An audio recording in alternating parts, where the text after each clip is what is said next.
barely buy skins in game. Well, Tiff, guess what? You're going to see a lot of Call of Duty skins because the game is ready. Let's get into it. Game 11 of 12. It is time, and we're going to be hopping on with your last map victors and the team that has crept their way into the top 5 and looking to continue to advance their success on that leaderboard and continue to rake in a ton of cash. This could be an opportunity for almost a world's first to some degree. This will be probably the first time since Scump's solo YOLO where a CDL pro, former CDL pro that hasn't had a ton of Warzone experience could make a ton of cash in a Warzone tournament outside of some odd format. This is a true Warzone competitive customs, and Havoc has been going big this entire tournament. I want to continue giving this guy flowers. He has learned the game and he has been succeeding. Bro, the Fennec being ground loot just takes me back to the early metas back of Al Mazrah before they had that thing nerfed to the ground. So fun that it's on the ground loot here. I don't mind the Holger. So obviously Havoc is pretty happy with the ground loot thus far, trying to get through the most wanted to grab cash, grab that loadout, checking in with Gagad here. And you know, they've had a lot of really brilliant moments across these kind of 11 games that we've witnessed so far. But as soon as I say that, they run into some issues, and that's unfortunate. Inside on me. Here goes Brax, Super Evan, and DJ Moss grabbing a quick team wipe. That's 3 points. And we talk about the margins on the leaderboard. Like, getting just a team wipe 3 points could jump you from 4th to 3rd. I mean, and change hands of thousands of dollars. I mean, every single one of these team wipes is so crucial when you get down to the wire that is a 12-game tournament. The margins are still ridiculously thin, even with 12 total maps being scored. What a fun event thus far. I'm sure it'll only get crazier as we get into the final moments. It's exactly what we need to see happen here, but for Braxton, who's locked it in. I'm gonna drop money over here, though. I'm gonna drop money over here. Frequent VOD reviewer to be able to study and figure out what they want to do. But still in a good position with the way that circle is laying out here for our 11th map of the day. Cash going out and really nice. But for Autorize Mayapo, in a little bit of a mix here, just trying to hit that self-res, but the mortar strike is not gonna let that go through. Now to the gulag, Mayapo goes. You got it. Wait to use. Quick buyback should it be necessary, but grabbing some UAVs, grab some information. Kind of basic flow of games that we've been seeing since the very first game of Verdansk. Get to loot, get your loadout as fast as possible, and you can kind of get off to the races and start slaying out. You can grab some early eliminations, fantastic. Grab an early team wipe to get to the buy station, amazing. But rated, Mayapo, Autorize, joking and laughing, excited to get right back into the mix and potentially hunt this bounty. His team sounded like the real deal, the live, laugh, love. Playing cash in, yeah, loot caches as well, more money, getting up on those resources. They are hunting the team that's just ahead of them across the water. Now, it's gonna be really tough for them to navigate safely and kind of surprise this bounty with where they have positioned themselves. We got a lot of Old Town on the prior game, and now we need to make this cross. But to get there, it's gonna be tough. That's the move between Low Town and Old Town, so we're relatively Central 4 team rated. Yeah, as a quick reminder, if you're asking, hey, I've never heard of this person, well, it's because this is a community showdown. All of the captains for this tournament haven't been a captain in an E-Arena tournament the entirety of this year. So a chance for a couple people to prove themselves, kind of showcase their skills. Some of the teams been mixed around and jumbled, but this is one of those squads that was able to get their full trio in as Skullface had not been a captain. Pulls in Joewo and Breadman and has been succeeding because of it. Looking to potentially capitalize on an early team wipe here as well. They might already have one in their pocket. Skull scopes one, quickly grabs a break on armor and is going to push the equation. Shouldn't be too big of an issue to grab an elimination. Actually, this would be their second. They've only grabbed one thus far, so this is kind of the early fight they need to take and need to win, and hopefully don't lose Skull, but no one's there to trade, and look who it is on the other side. It's DJ Moss. That's one of the teams in the top 5. That's Braxton's squad. DJ Moss, Braxton, and Super Evan as they trade out kills. Gonna buy back. Bro, this is like the slowest vehicle I've ever seen, but they've made their way towards where that bounty is, and Huskerrs might get a crunch here. And what are you doing? What are we doing, Got the Dongy? buy. Trying to hit that buy station. Did he get Kaylee and Co back? Well, we'll have to see, but Dongy losing their life in the process. And well, Huskerrs grabs that vest. So we get a good look at where that map is pulling. It's still central, Goj. Yeah, I'll be curious to see where the end game is. I can only imagine Dongy's perspective there was comedy. Running around, looting, all of a sudden car coming, you're like, uh-oh. And he's like trying to get a sip of water, puts it down, rushes over to the buy, dolphin dives, grabs the quick buy, goes, whew, at least I got my teammates back. He was not in a position to have any chance at that one. Huskerrs continuing to push the fight into the next team, potentially running into a couple teams according to this UAV, and exposing his shoulder to the third team. He's got to see that out of the UAV. There's another team across the way that can cover this push. He was trying to catch an angle to the roof, but Tiff, he doesn't get it and almost loses his life for it. They're getting thirded hard.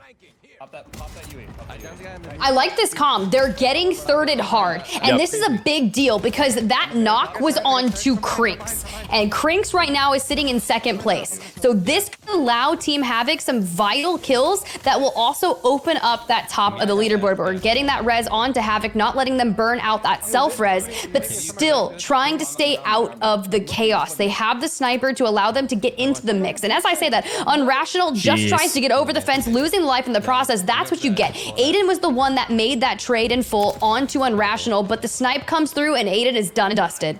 Yeah, good cleanup, good trade. They're able to answer back. Luckily, Unrational does have his gulag to still play around with.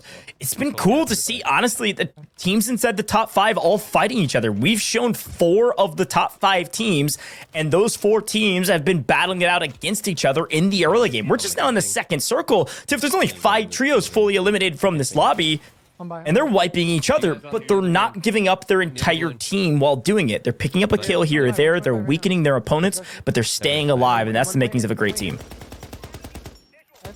Definitely been very great so far in the community showdown. Live pings going out, and, well, Unrational just beat Aydan in the gulag. So the numbers advantage will still be in favor of this engagement for Team Havoc. Yeah, it's a big boon. I mean, think about it, right? Especially with where the buy station is located in this fight. This is Aydan's team that they're fighting. So Unrational winning that and landing back on a squad, getting player advantage and protecting the buy station from them able to buy back Aydan if they don't have a portable buy. This is a massive moment in this fight and a potentially massive moment in this tournament. And we're going to swap over because, well, Wars is getting absolutely hork slammed by Callum coming up the ladder and crushing him and sending him immediately to the gulag. That was a nice little snippet of what was going on in Wars' life. It took me 11 matches of the community showdown to realize that Breadman's name in game is his cat's name. Just want to let you know. Sure. Oh, Suki and Ringo are Breadman's cats, and I was really shocked that Ringo was going to allow a new cat to enter that home, but apparently they're good friends. Well, there you go. Fun facts with Tiff. You're welcome. Fun facts with Tiff, indeed. I love it. Look, the chat's been giving me all kinds of Tiff-based puns that I have not bit on, so maybe I'll start throwing those your way. Those are going to be fun facts with chat. Wait. Puns with me? Yeah, happy Tiff miss, all kinds of crazy stuff. Love you, chat. You little gems. Wow, Symphony and Lennon just slammed this team again. And Tiff, we saw this all day yesterday. This trio knows when to fly at teams. They get a knock, they get a pick, they go pushing aggressively in. When they don't get that pick, they play incredibly patient and wait for their opponents to make a mistake. I mean, this is what they need, right? FIFA, Lennon, Symphony. They're impressive all around. Obviously, everyone knows Symphony, very large kind of creator throughout, did compete back in that Verdansk days, and it's really good to see him back. And I know we've talked about that a lot, but it's just cool to see the return of the heavy-hitting names to competitive Warzone, and it's something that we can only hope will keep going. Definitely. Again, opportunity for the first time since Verdansk for Symphony to win any sort of cash. It's definitely going to happen. It's just a matter of how much. Team Lennon has dropped all the way down to 8th place, by the way. No, the one to the right of that, actually, this one. But still within striking distance of top 5 and beyond, technically. What the fuck did... It's like Soka, Shifty, Vonbot have restabilized as well. No eliminations yet for Vonbot, but team likely will, and this could be his first. That's a free knock. Oh, justice for Wars in that moment. A free kill onto Wars, who had a lot of success yesterday in the late game. I don't think they haven't won one yet, but unfortunately, this one might be an issue for them as well. I thought it would maybe come later. Could be an 11th game win, but VonBot's trying to change that issue. There's already a team on the hall. Yeah, hold on right. Slowly but surely trying to scope out edge of zone. This isn't early rotate for them. They're not hunting edge of zone as this zone is closing and they're already here. Trying to pick up a couple teams in rotation. Nothing yet, nothing scoped, and no UAVs to write home about. Just on the backside. Only have one smoke to get in though. Yeah, and I think you're hearing some of those comms. If you all can hear it, they said they only have one smoke to get in. Not needing any smoke. That's Swagg picking up Adrian on the other side. Team Aydan has been in a blender off screen, or at the least at the barrels of their opponents. Most of this lobby, they're incredibly good at restabilizing, but Swagg picking up Adrian there is good for just about every other team inside the top 5, as Booyah squad with Swagg and Pins are really looking to advance this leaderboard now after their one victory. Havoc also having been wiped. Booyah has dropped, by the way, to 15th on the leaderboard. They need a big map here to jump into the top 10. Team Havoc looks like they've got a few members in the gulag. It was Team Lily, Scripta, Z Colors on the opposition end for that to happen. But now that Swagg is back to the rooftop trying to find any kind of information on where Team Crinks had skirted off to. Huskerrs in the gulag now. It's going to be a big one. Going up against Lily here from that team we were just mentioning. Good cash. No line of sight onto Lily just yet. Now Lily has made her name in the co-eds, and she's able to take that win against Huskerrs. We said it. Definitely ran a lot of the Sadie Hawkins events alongside teammate at that point, Scripta, bringing them back for Urzikstan and letting Z Colors join into the mix. And honestly, that's going to be a big elimination onto Huskerrs and send that team kind of scrambling to be able to get them back into the game. But Adrian as well, they do need to still hit that buyback onto Aydan, and there is a Moby of their own, and the flank comes in, and Swagg at the helm of it yet again. Yeah, and that might have been a look back in time, because that was the exact kill that Swagg got on Adrian earlier, which actually gives more context to the fact that Aydan was fully eliminated at the time. So it's all going to be on the back of Crinks to keep that team alive. And on the other side, what you saw from Huskerrs and Lily, it actually put Havoc in a tough position, because Havoc was last alive for his team floating in. So a lot of our top teams struggling. Unfortunately for Oki, Breadman is not struggling at all. Quick elimination, making quick work of anyone flying near him. No fly zone as per the usual, and sniper on hand in the crane. He's gonna have a heyday up here if he can catch some of these stray bullets into some of the cover, get a bit of cover, maybe get a bit of help from his teammate down below, and get a pick. Oh, that one looked good. Look, honestly, Breadman is known for doing some really fun sniper trick shots. I understand we're not going to get it here in a $75,000 tournament, but if, you felt the need to hit a 720 no scope, if the opportunity ever presented itself, Breadman, of course, we're waiting for it live on main. There's a crack. Close. No, the second smoke just covers. Yes, connects. That's Braxton. That's a huge pick. You've got to fly on it. You've got Gabagool. You got Skullface flying in after a quick buy with a pistol. Might be able to clean that up for Breadman. Does do that. That's a full team wipe. Super Evan, Braxton, DJ Moss, they're out of here. Might be fully out of the lobby. We'll check in with them here shortly and see. That is a massive moment in this competition. Team Braxton was sitting in 3rd place. Team Skullface, the team on your screen, was sitting in 4th place, and the difference between those two teams was 0.9 points. A massive team wipe. Oh, this is going to be one for the ages. We know everything starts to heat up in the final 2 matches.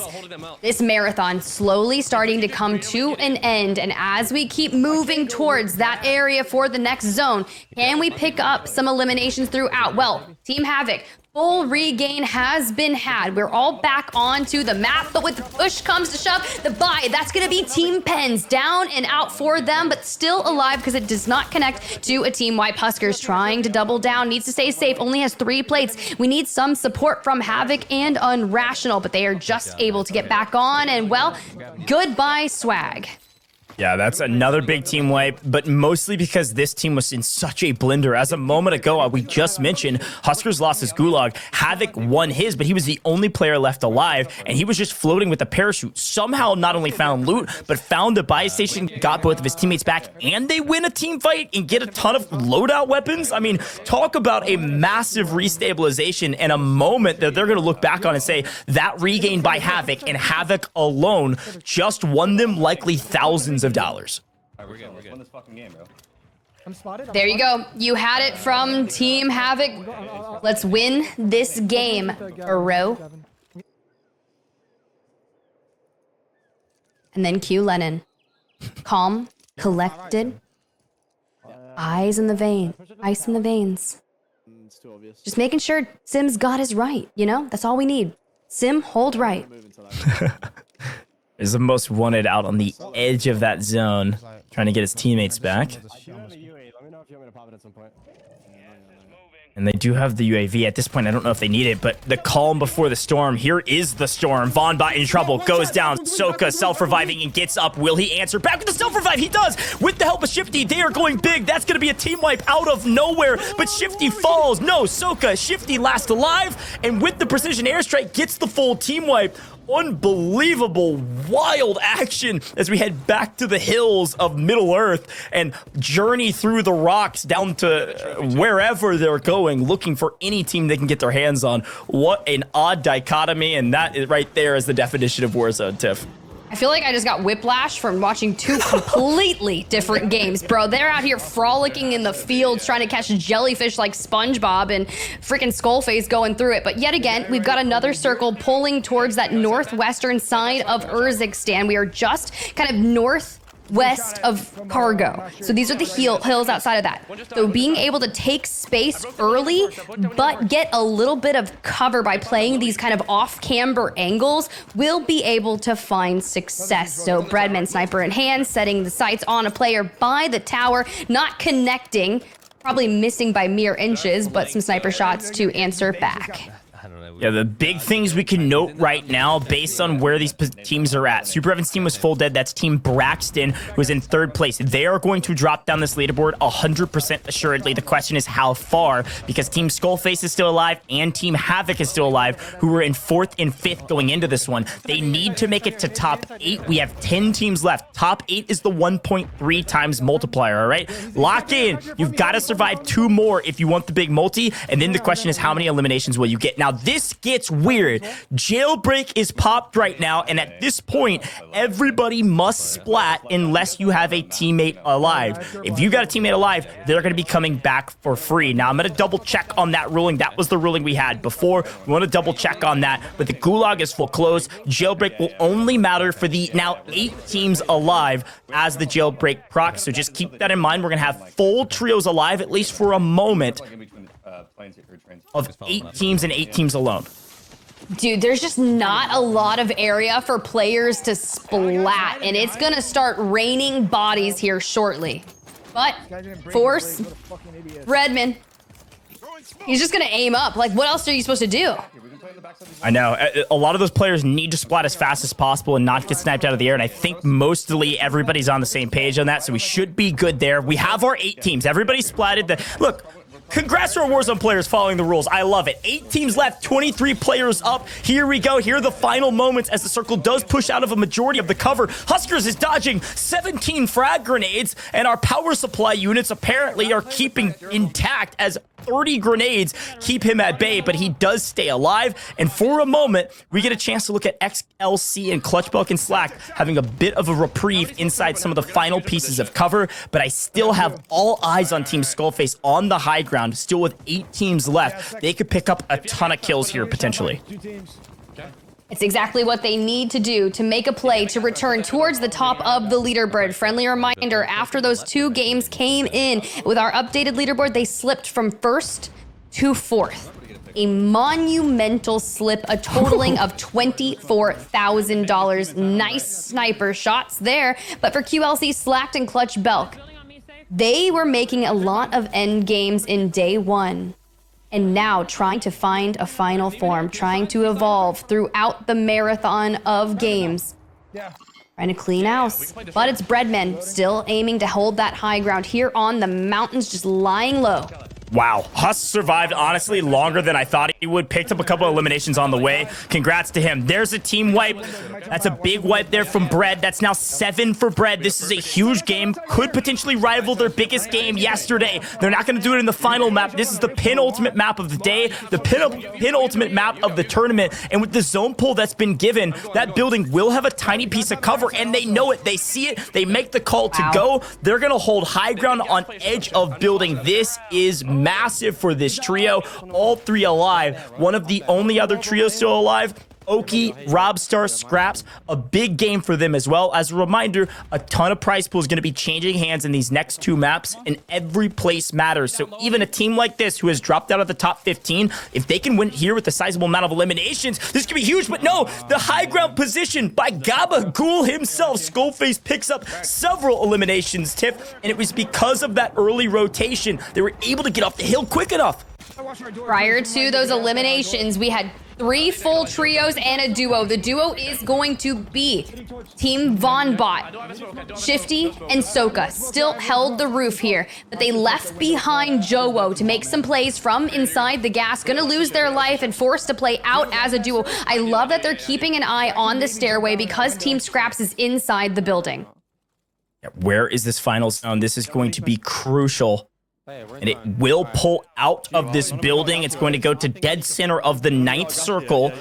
Both teams are going to have to play this zone. And there is I think it's a 3v2v2. So there should be another duo out there.